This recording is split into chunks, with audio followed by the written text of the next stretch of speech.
हमारे चैनल में आपका स्वागत है। जय श्रीमन नारायण भक्तों। धर्मराज युधिष्ठिर बोले, भगवान आपने माँ के कृष्ण पक्ष की षठतिला एकादशी का अत्यंत वर्णन किया। आप सदैव अखंड अद्भिज और जययुराज चारों प्रकार के जीवों के उत्पन्न पालन तथा नाश करने वाले हैं। आप कृपा करके माघ शुक्ल एकादशी का वर्णन कीजिए।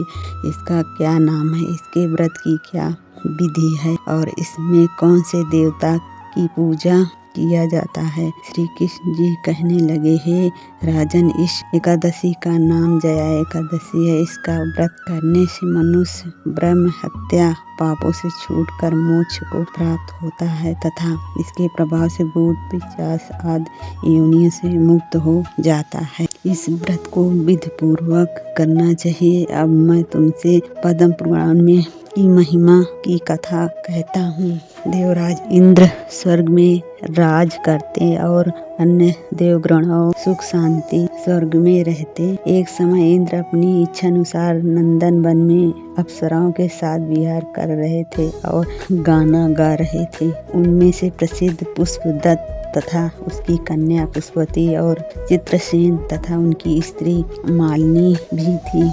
मालिनी का पुत्र पुष्पवान और उसका पुत्र माल्यवान भी उपस्थित थे। पुष्पवती गर्भ कन्या माल्यवान को देखकर उसने मोहित हो गई और माल्यवान पर काम बाण चलाने लगी। उसने अपने रूप हाव भाव माल्यवान को बस में कर लिया। हे राजन, पुष्पवती भी अत्यंत सुंदर थी। अब वो इंद्र प्रसन्न करने के लिए गाना गा रहे लगे, परंतु मोहित हो जाने के कारण उनका चिंता भ्रमित हो गया। इसके ठीक प्रकार न गाना तथा ताल सुर ठीक न होने के इंद्र इसके प्रेम को समझ गए और उन्होंने इसमें अपना कहा कि मूर्ख, तुम मेरी आज्ञा का उल्लंघन किया, इसलिए तुम्हें धिक्कार है। अब तुम दोनों स्त्री पुरुष के रूप में मृत्युलोक में जाकर पश्चाताप धारण करो और उसके किए का फल भोगो। इंद्र का ऐसा श्राप सुनकर अत्यंत दुखी हुए और हिमालय पर्वत पर दुखी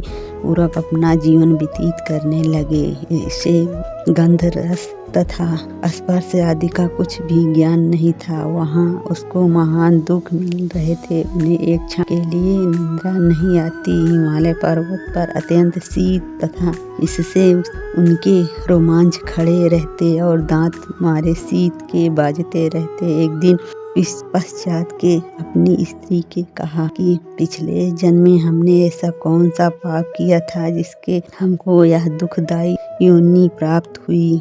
इस योनि से हम नरक के दुख सहने से ही अच्छा उत्तम होता।